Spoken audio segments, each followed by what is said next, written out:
Dường như bên em lâu nay anh chưa một lần có em.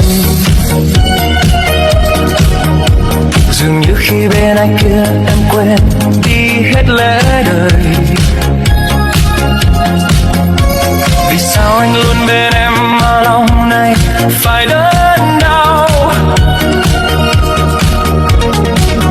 Trong tim anh xót xa từng năm tháng qua. Dù khi anh trong bao nhiêu thương đau, lòng này vẫn yêu.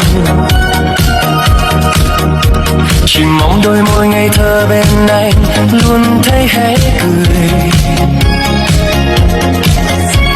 Một khi con tim ta yêu thương ai, lòng chẳng nghĩ suy. Trong tim em anh như cuộc vui thoáng qua.